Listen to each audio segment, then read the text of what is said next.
نبی کریم باہر آئے، بہت سے لوگ کھڑے تھے، سلام وغیرہ کی، کئیوں نے ہاتھ چومے۔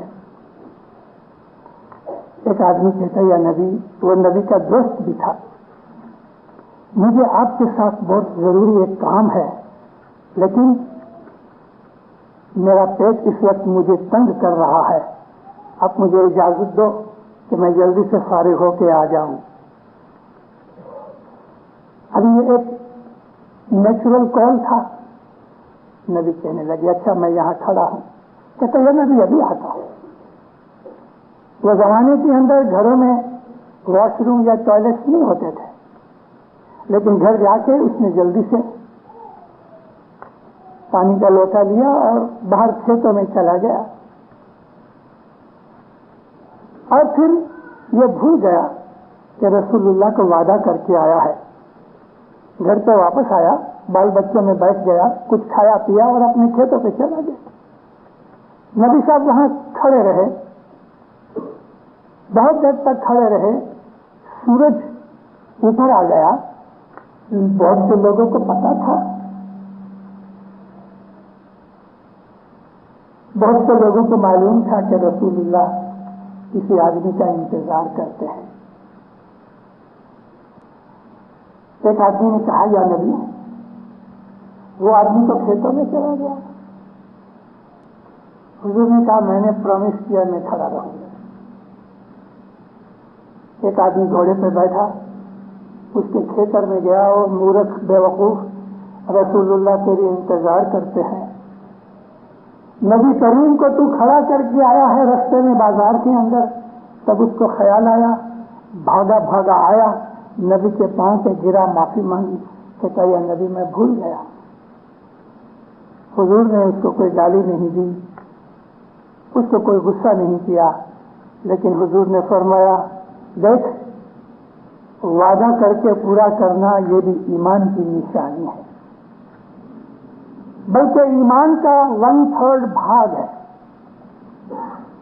اگر دنیا کے اندر بھی آپ نے کبھی کسی کو پرومس کیا ہے اور آپ کو بعد میں پتا لگا کہ مجھے تو اس سودے میں نقصان ہوتا ہے، تو یہ سمجھ کے کہ نقصان ہوتا ہے تو آپ وینگل کر کے اپنے اس وعدے کو توڑ کر مروڑ کر بھاگنے کی کوشش مت کرو، وہ نقصان اٹھا لو۔ آپ کی جیب کی قیمت اس نقصان سے بہت ہے۔ اپنے آپ کو ہلکا مت کرو، اپنے آپ کو ڈی ویلیو مت کرو۔ پرومس دے کے چند رقموں کے لیے، چند پیسوں کے لیے یا کوئی اور چیز کے لیے بھی، چاہے وہ دنیا کی کوئی بھی چیز ہوگی، لیکن آپ نے کبھی پرومس دے دیا ہے دینداروں، تو کتنا بھی نقصان ہوتا ہوگا اس پرومس کو پورا کرو۔ آپ سے بھول ہو گئی، اس بھول کا بدلہ اٹھا لو۔ اس میں کیا ہوگا معلوم ہے؟ اس آدمی کے اوپر اچھی چھاپ پڑے گی، اس کو چھوڑ دو، وہ معمولی چیز ہے، مگر سب سے بڑی چیز یہ ہوگی کہ آپ کی قیمت اپنی نظر میں خود کے اندر بہت بڑھ جائے گی، آپ کے دل کے اندر ایک بڑی خوشی پیدا ہوگی۔ آپ کی جیب زیادہ قیمتی ہے، آپ کا پرومس بہت قیمتی ہے، لاکھوں کروڑوں ڈالر ایک طرف، لیکن جو زبان دی ہوئی ہوتی ہے وہ اور چیز ہے۔ اس کے لیے مولا علی نے، رسول پاک نے ہمیں یہ بات فرمائی کہ ایمان کے 3 بھاگ ہیں، اس میں 1/3 پرومس کا پورا کرنا ہے۔ اس کو عربک زبان کے اندر وفا کہتے ہیں۔ وفا مینس پرومس کیا ہوا پورا کرنا۔ وفا کا مطلب فیتھفلنس بھی ہوتا ہے، اور ہمارے دعا کے چوتھے پارٹ میں وَمَنْ أَوْفَى بِمَا عَهَدَ، جنہوں نے اللہ کے ساتھ کیے ہوئے عہد کو، پرومس کو پورا کیا، وفا کیا، فَسَيُؤْتِيهِ أَجْرًا عَظِيمًا، ان کے لیے بہت بڑا اجر اور ثواب ہے۔ سب سے بڑا ثواب یہ ہے کہ انسان اپنی نظر کے اندر اونچا بنتا ہے۔ دنیا میں بہت تھوڑے آدمی ہیں کہ جو اپنی نظر میں اونچے ہیں، بہت تھوڑے آدمی۔ عموماً وہ لوگ ہوتے ہیں کہ جو دغا فٹکا کرتے رہتے ہیں، پرومس کر کے بھی پھر جاتے ہیں. وہ یہ سمجھتے ہیں کہ میں نے تھوڑی سی رقم بچا لی، لیکن دینداروں اس نے اپنی طاقت شعور میں یعنی سب کانشیس مائنڈ میں اس نے اپنی کانشیسنیس کے اندر اپنی قیمت گھٹا دی. وہ خود اپنے آپ میں شرمندہ ہے. اب معلوم کرو کہ جو آدمی حضرت امام کی اپنے گرو کی مرشد کی بیعت کر کے پھر جائے، حضرت امام کے ساتھ بیعت کر کے حضرت امام کے ساتھ کیا ہوا وعدہ پورا نہ کرے تو وہ لوگوں کے ساتھ وعدہ پورا کرے گا؟ اس نے تو امام کے ساتھ دغا فریب کیا تو سب کے ساتھ کرے گا. وہ ریلائبل آدمی نہیں ہے، اس کے اوپر بھروسہ نہیں کیا جا سکتا. وہ کبھی زبان سے وعدہ بھی کرے تو پھر جائے گا. ارے بعض ایسے آدمی ہیں کہ لکھت کر کے بھی ٹرائی کرتے ہیں پھر جانے کی، مگر دین انسان کو پیور بناتا ہے. ہمارا جو مذہب خاص طور پہ اسماعیلی طریقہ جو ہے دین اسلام کے اندر بہت اونچی کوالٹی ہے. یہ حقیقت اسلام کی یہ ہے جو ہمارے پاس ہے. سب سے پہلی بات یہ کہ حضرت امام ہمارے پاس ہے. 1400 برس پہلے رسول اللہ ایک فادرلی مدرلی فگر تھے مسلمانوں کے اندر. ان کو کوئی بھی دکھ تکلیف آتا تھا، کوئی پرابلم آتی تھی تو بھاگ کے نبی کے پاس چلے جاتے تھے. نبی کے بعد مولا علی ہوئے اور ان کے بعد امام حسین ہوئے. اس طرح یہ سلسلہ ہمارے اندر چلا آتا رہا. مگر وہ مسلمان تھے جنہوں نے علی کی امامت کو قبول نہ کیا وہ دور ہٹ گئے.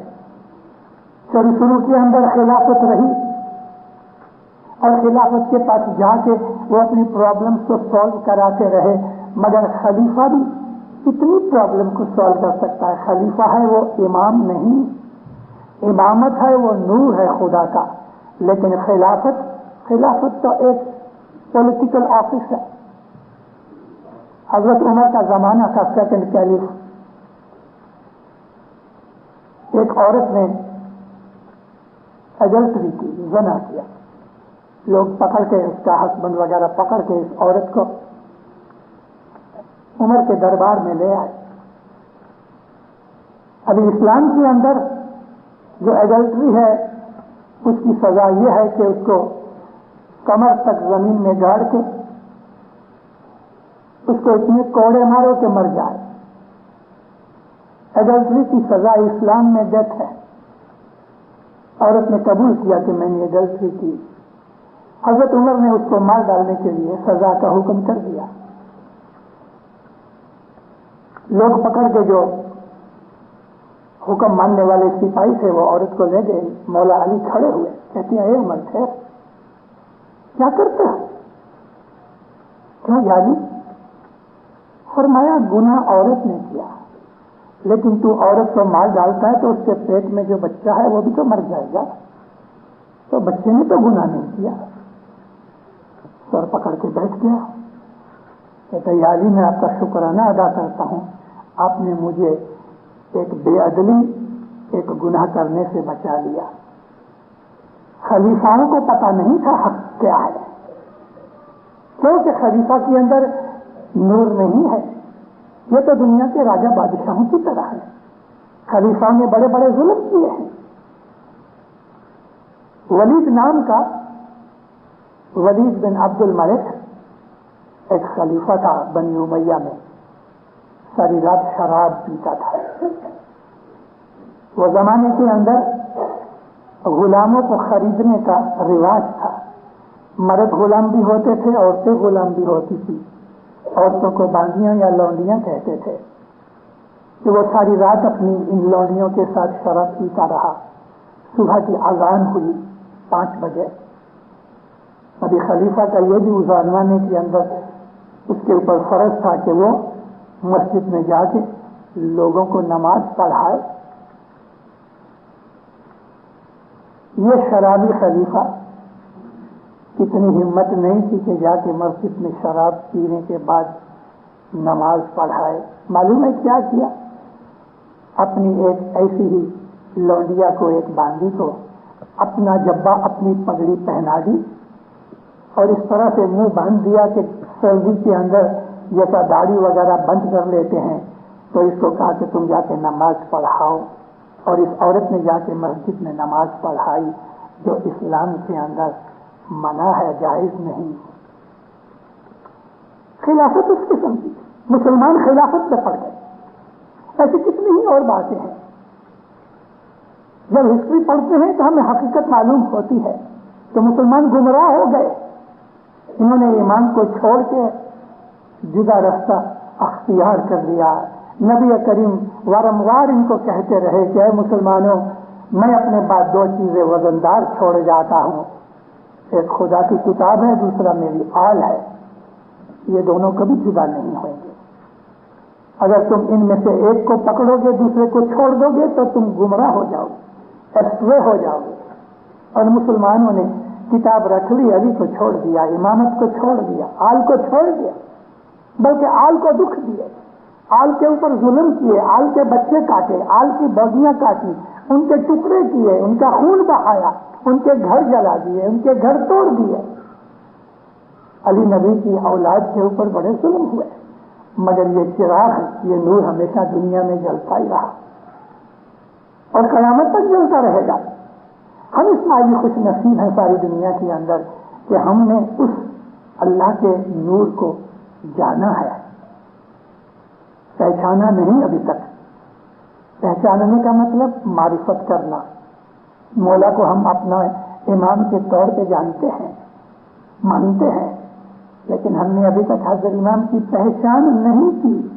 حضرت امام کی پہچان کرنا حق ہے، حضرت امام کی پہچان کرنا ستیہ ہے، حضرت امام کی پہچان کرنا سب سے بڑا سچ ہے، اور ہمیں اس کی پہچان ہونی چاہیے. ہمیں سب کے اوپر، حق کے اوپر، سچائی کے رستے کے اوپر اپنی لائف بھی گزارنی چاہیے، دین میں بھی دنیا کے اندر بھی. اگر کسی سے وعدہ کرتے ہو تو وہ وعدہ پورا کرو. یوگانڈا کے ایک گاؤں میں ایک دفعہ کچھ 30-35 برس کی بات کرتا ہوں، میں گاؤں کا نام نہیں دیتا ہوں، میں واز کرنے کی ڈیوٹی پہ گیا. جماعت خانے سے واز کر کے مکھ سے گھر کھانا تھا. 10-20 آدمی اور بھی آئے. ابھی مکھیانی تو اندر کچن میں چلی گئی، مکھی وغیرہ بیٹھے، کمڑیا صاحب آئے اور بھی عملدار آئے. ایک چھوٹا لڑکا 4-6 برس کا مکھی کا لڑکا میرے پاس بھاگا آیا، یعنی مدد کیا. مجھے کہتا ہے مشنری باپا، میرے باپا نے کہا تھا کہ اگر میں جماعت خانے میں مستی نہیں کروں تو میرے کو ایک چھوٹی بائسیکل لے دیں گے. تو میں نے مکھی کی طرف دیکھا، مکھیانی بھی آ گئی. تو مجھے آنکھ ماری کہ ہاں ہم نے کہا تھا. وہ بھیڑا کچلا کے لڑکے کو تو لے گئی، لیکن میں نے کہا کہ تم نے وعدہ کیا. مکھیانی کہنے لگی ہاں ہم نے کہا تھا. تو میں بولا پھر بائسیکل لے کے جاؤ. کہ وہ تو میں نے یہی پتانے کے لیے کہا تھا. میں بولا یہی خرابی ہے، بچے کو پتانے کے لیے تم نے یہ سودا اختیار کیا کہ جھوٹ بول کے اس نے کام کر دیا، لیکن اب اس کو انعام نہیں ملا. اس کی سائیکولوجی خراب ہو جاتی. ایسے بچے بڑے ہو کے دغاباز فرے بھی بنتے ہیں. اگر بچوں کے ساتھ بھی کوئی وعدہ کرو تو پورا کرو، کیونکہ مرشد کے ساتھ جو وعدہ ہمارا ہے بیعت کرنے کا، وہ وعدہ ہماری ساری زندگی کو کور کرتا ہے.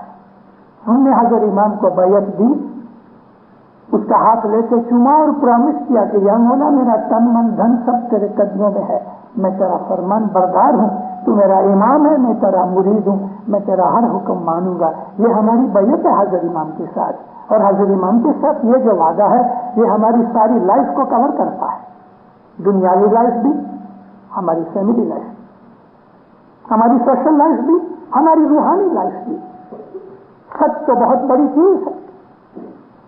سچ بولنا، سچ کے اوپر چلنا، سچ کو اختیار کرنا، اور وچار بھی سچے سوچنا. جو آدمی ہمیشہ سچ کے اوپر رہتا ہے، حق کے اوپر رہتا ہے، ٹروتھ کے اوپر رہتا ہے، رائٹیس ہوتا ہے، دینداروں اس کے وچاروں کے اندر اسٹیبلٹی ہوتی ہے. اس کو کوئی ڈیسیژن لینا ہوتا ہے تو مشکل نہیں پڑتی، کیونکہ اس کے مائنڈ کا جو ٹریک ہے وہ سچائی کے اوپر ہے. اس کو دغا فریب کبھی سوجیں گے ہی نہیں، اور دغا فریب بے ایمانی کی نشانی ہے۔ مومن کبھی دغا نہیں کرے گا، مومن کبھی چیٹ نہیں کرے گا، مومن کبھی کسی کا حق نہیں کھائے گا۔ مومن اگر پرامس کرتا ہے تو پورا کرتا ہے۔ پرامس کی ایک بات رسول اللہ کی سنائی میں نے، ایک اور سنو۔ حضرت عمر کے زمانہ تھا خلافت کا، دو جوان آپس میں لڑ پڑے، ایک نے ایک کو مار ڈالا۔ جدے جدے قبیلے کے لوگ تھے، جس نے مار ڈالا وہ بھاگ نہیں گیا، خود ہی چلا گیا پولیس کے پاس، پکڑ کے حضرت عمر کی خلافت میں لے گئے کورٹ میں۔ حضرت عمر نے اس کو پوچھا تم نے مارا ہے؟ کہتے جی ہاں مارا ہے، لیکن میں مسافر ہوں، میں باہر سے آیا، رستے میں میری اس کی جھگڑا ہو گیا، تکرار ہو گئی، نیت نہیں تھی لیکن میرے سے یہ مارا گیا، میں نے قتل کیا ہے۔ اب اس نے قبول کر لیا۔ اسلام کے اندر یہ شریعت ہے قرآن شریف کے حساب سے کہ خونی جو ہے کبھی وہ تھوڑی قیمت دے کے، جو قیمت مرنے والے کے سگو فیملی کو قبول ہوئے تو وہ چھوٹ سکتا ہے۔ اس کو عربی کے اندر قصاص کہتے ہیں۔ تو حضرت عمر نے جو آدمی مر گیا تھا اس کے رشتہ داروں کو، ریلیٹیوز کو پوچھا کہ تم کے ساتھ لینے کے لیے تیار ہو؟ تو انہوں نے کہا نہیں، ہم کو خون کا بدلہ خون چاہیے۔ بات ختم ہو گئی۔ اس میں خلیفہ بھی کچھ نہیں کر سکتا۔ حضرت عمر نے کہا کہ سوری، کل صبح تیری گردن مار دی جائے۔ کہتا ہے خلیفہ میری ایک عرض ہے، میری بہن کے بچے ہیں، میرا بہنوئی مر چکا ہے اور میں ان کا والی ہوں، چھوٹے چھوٹے بچے ہیں، ان کی ملکت وغیرہ میں مینیج کرتا ہوں۔ اب مجھے یہاں مار ڈالو گے تو اس کی وہ جو ملکت ان یتیم بچوں وغیرہ کی ان کو نقصان ہوتا ہے۔ اے خلیفہ مجھے اجازت دو 2 دن کی، میں تیسرے دن شام ہونے سے پہلے میں ادھر آ جاؤں گا۔ خلیفہ ہنس کے کہتا ہے یہ تو ٹھیک نہیں ہے، تیرے کہنے سے تو خونی ہے اور تیرے اوپر موت کی سزا ہو چکی ہے، اب تو کچھ بھی بہانے بنا لے، میں تجھے چھوڑ نہیں سکتا۔ کہتا ہے اللہ رسول کی قسم اے خلیفہ میں سچ کہتا ہوں۔ فرمایا ٹھیک ہے تو بھلے سچ کہتا ہو لیکن لا کے سامنے کوئی ایویڈنس ہونا چاہیے کہ تو سچ کہتا ہے۔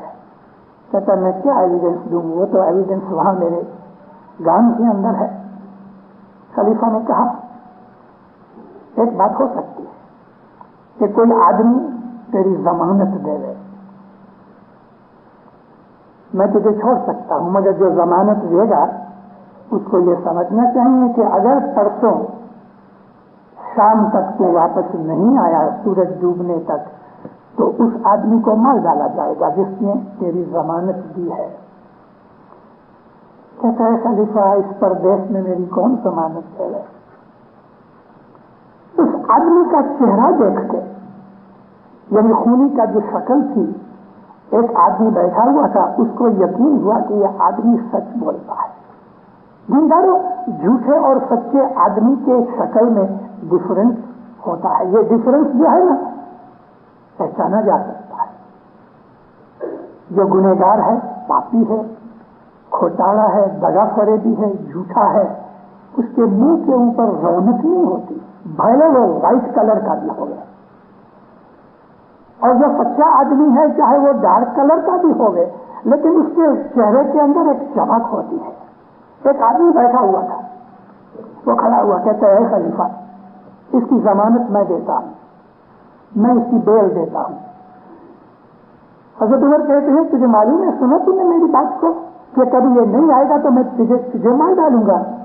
کہتا ہے مجھے قبول ہے، مجھے لگتا ہے کہ یہ آدمی سچ بولتا ہے۔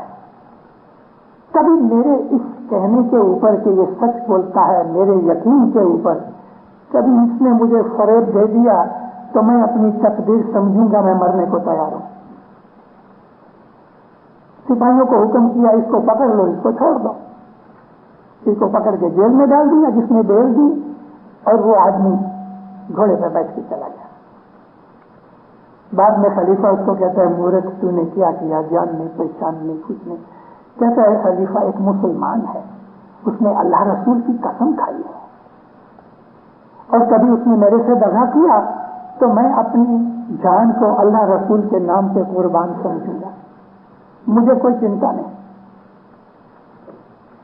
تیسرا دن ہوا، خلیفہ اور بہت سے امردار مدینے شہر کے باہر اس آدمی کا انتظار کرنے لگے۔ دوپہر تو ہو گئی، سپہر ہو گئی، سورج ڈھلنے لگا، لوگوں کو چنتا ہونے لگی۔ یہ آدمی کو دیکھے تو اس نے کہا کہ اے خلیفہ، میری قسمت ہے، میں اللہ رسول کی قسم کے اوپر اپنی جان دینے کو تیار ہوں، میرے دل کے اندر کوئی ایسی بے چینی نہیں ہے۔ یہاں تک کہ سورج بالکل چھپ گیا اور جانے ہی لگے تھے کہ دور سے دھول اڑتی ہوئی نظر آئی۔ خلیفہ بولتا ٹھہر، تھوڑی دیر ٹھہرے، دھول اڑتی اڑتی اڑتی نزدیک آئی، اور یہ آدمی ہانپتا کانپتا گھوڑے پہ سے نیچے اترا اور خلیفہ کو کہا کہ میں سوری ہوں، تھوڑا لیٹ ہو گیا، میں مرنے کے لیے حاضر ہوں، آپ نے مجھے سزا دی تھی، مجھے قبول ہے۔ لوگوں کے اوپر اتنا اثر پڑا کہ جو مر گیا تھا اس کے جو ریلیٹیوز تھے ان کے دلوں کے اوپر بھی اس کی سچائی کا اثر پڑا کہ موت کی سزا مل چکی ہے اور بھاگ گیا ہے، چھوڑ دیا گیا ہے، لیکن مرنے کے لیے آیا ہے اس لیے کہ اس نے پرومس کیا ہے۔ اور شاباش اس آدمی کو بھی ہے کہ جس نے اس کی بیل دی ہے کہ میں مرنے کو تیار ہوں۔ کیا پرومس ہے، کتنی سچائی ہے۔ رسول اللہ کے اس زمانوں کے اندر ایسے سچے لوگ ہوتے تھے۔ یہ ایمان ہے، یہ ایمان کی نشانی ہے، یہ خدا تعالیٰ کی پہچان ہے۔ وعدہ کرو، پورا کرو، چاہے بھی کتنا بھی نقصان ہو جائے، جان تک کا نقصان ہو رہا ہے، لیکن وعدہ پورا کرو۔ پہلے تو کسی سے وعدہ کرو ہی نہیں، لیکن وعدہ اگر ہو گیا ہے تو دینداروں اینی پرائس دے کے بھی اپنے اس وعدے کو پورا کرو۔ اپنی جیب کو اپنے ہاتھوں سے کاٹو مت، یعنی وعدہ کر کے توڑو مت۔ وعدہ کر کے توڑنے کا مطلب ہے کہ اپنی جیب کو کاٹ دینا ہے۔ وعدہ کر کے توڑ دینے کا مطلب یہ ہے کہ میں اپنی نظروں کے اندر ذلیل ہو گیا، ہیوملیٹ ہو گیا اپنی ہی نظروں کے اندر۔ میرے دل کے اندر تو ہے کہ میں نے دغا کیا ہے، میرے دل کی میری کانشیس بائٹ مجھے کرتی رہے گی، میں نے اچھا نہیں کیا، میں نے برا کیا، میں نے دغا کیا، میں نے فریب دیا، اور یہ کانشیسنیس ساری زندگی اس کو پنچ کرتی ہے۔ بعض دفعہ یہ کانشیسنیس اتنی پنچ کرتی ہے کہ انسان مجبور ہو جاتا ہے یا آوگھات کر لے یا اپنے آپ کو سرنڈر کر دے۔ 15-20 برس پہلے کینیڈا کے اندر ایک خونی نے 8-10 خون کیے مگر کبھی پکڑا نہیں گیا۔ گئے سال اس کی عمر جب 70 برس کے اوپر ہو گئی تو ایک دن شام کے وقت پولیس اسٹیشن میں جا کے بیٹھ گیا اور انسپکٹر کو کہا میری اسٹیٹمنٹ لو، میں خونی ہوں۔ جب انعام ظاہر کیا تب ان کو پتا لگا کہ ہاں آج 20 برس سے ہم تجھے ڈھونڈ رہے ہیں۔ کہتے مجھے پولیس پکڑ نہ سکی لیکن میری کانشیس نے مجھے آرام کرنے نہیں دیا۔ میں 20 برس تک جلتا رہا ہوں اپنی کانشیسنیس سے۔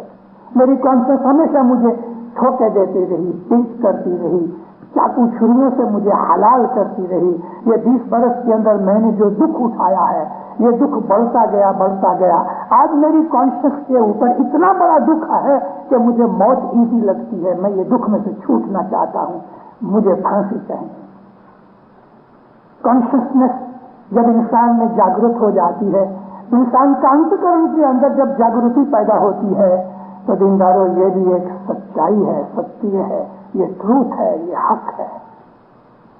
مگر وہ لوگ کہ جو مردہ ہو چکے ہیں، جن کی کانشیس، ان کو بدیاں کرنے کے اندر کچھ نہیں ہوتا۔ ایک ڈکر ہے سوائن، ایک پگ جو ہے وہ ہگتا ہے اور اپنے ہی گند کے اندر پڑا رہتا ہے، اس کو کوئی بھان نہیں۔ دنیا کے موسمی جانور جو ہیں وہ باہر جا کے اپنے آپ کو ریلیف کرتے ہیں اور پھر اس کو ٹچ بھی نہیں کرتے، بلکہ بعض جانور تو اپنے اس فضلے کو اپنے پنجوں سے مٹی اڑا کے کور کر دیتے ہیں کہ جیسے بلی یا کتا، لیکن پگ اپنے ہی ایکسپریمنٹ کے اندر پڑا رہتا ہے، اس کو اس بات کی کوئی کانشیسنیس نہیں ہے۔ ایسا ہی وہ انسان وہ پگ کی طرح، سور کی طرح ہے کہ جس آدمی کی کانشیس مر چکی ہوئی ہے وہ اپنے ہی گند کے اندر پڑا ہوا ہے، مگر اس کو کوئی اس چیز کا بھان نہیں۔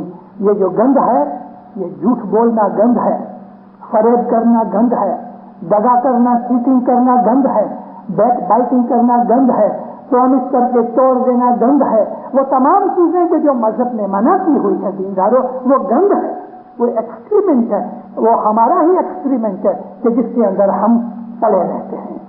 ہمیں بات نہیں آتی، ہماری کانشیس مردہ ہو چکی ہے، ہمیں اس گند کا پتہ نہیں لگتا کہ ہمارا کیا حال ہے، مگر جن کی کانشیسنیس جاگتی ہے تو وہ اپنی اس اندر کے دکھ کو زیادہ دکھ سمجھتے ہیں۔ پرومس کر کے پورا کر دینا، چاہے اس میں کتنا بھی نقصان ہوتا ہوئے، راحت دیتی ہے، سکون اور آرام اور کمفرٹ ملتا ہے، من کی شانتی ملتی ہے، لیکن پرومس کر کے توڑ دینے کے بعد اندر اندر جو دکھ ملتا ہے دینداروں، وہ دکھ انسان کی موت سے بھی زیادہ کڑوا ہوتا ہے۔ مذہب انسان کو انسان بناتا ہے، مذہب انسان کے اندر سے جو اینیمل انسٹنکٹ ہے، مذہب انسان کے اندر جو حیوانیت ہے، مذہب انسان کے اندر جو بدیاں برائیاں گندگی ہے، اس کو نکال کے انسان کو کلین کرتا ہے۔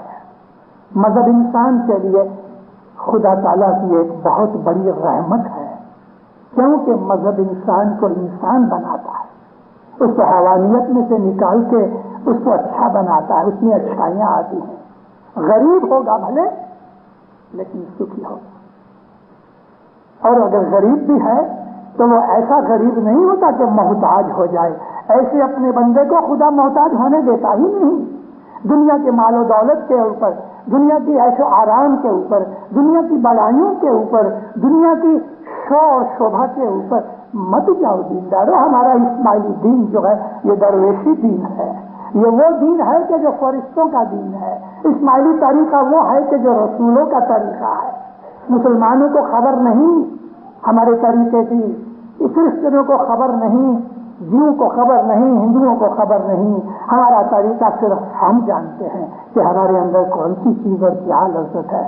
صبح کی عبادت جو ہے وہ ایک ایسی چیز ہے کہ جو آدمی سچا ہے، نیک ہے، پاک ہے، پوتر ہے، سچائی پہ رہتا ہے، فریب دغا جھوٹ وغیرہ نہیں کرتا، وہ جب صبح کی عبادت کرتا ہے تو اس کو جو بادشاہی ملتی ہے، اس کو جو راج ملتا ہے، اس کو جو سکھ ملتا ہے، ساری دنیا کی دولت اس کے قدموں پہ رکھ دو، اس کو وہ ٹھکرا دے گا، کچھ نہیں۔ اس قسم کے بہت سے دنیا کے اندر واقعات بنے ہوئے ہیں کہ سچائی چاہے خدا کے ساتھ ڈائریکٹ کنیکٹڈ ہوئے یا انسانوں کی معرفت انڈائریکٹلی کنیکٹڈ ہوئے، سچائی مینز سچائی۔ یورپ کے ایک بہت بڑے راج کا ایک حکومت، آپ میں سے بہت سے اس کو جانتے ہوں گے، ابھی تو وہ بیچارہ گزر گیا ہے، یہ جو ہماری کوئین ہے نا آج، کوئین ایلزابتھ کا بڑا باپ، کوئین ایلزابتھ کا بڑا باپ کنگ ایڈورڈ ایٹھ تخت کے اوپر بیٹھ گیا تھا ایز کنگ ایڈورڈ ایٹھ، بس کورونیشن نہ ہو سکی۔ اس نے ایک لڑکی سے، ایک عورت سے محبت کی جو اس سے بڑی تھی، ودوا کی، چھوڑی ہوئی بھی تھی، اس کا نام مسز سیمسن تھا، امریکن بائی تھی۔ ایڈورڈ نے اس کے ساتھ پریم کیا اور اس نے کہا کہ دیکھ میں کامنر ہوں، تو بادشاہ ہے۔ اور 1936 اس زمانے کی برٹش سلطنت ساری دنیا کی آدھی مالک تھی، سب سے بڑی سلطنت کا وہ پرنس آف ویلز تھا، اور 19th 21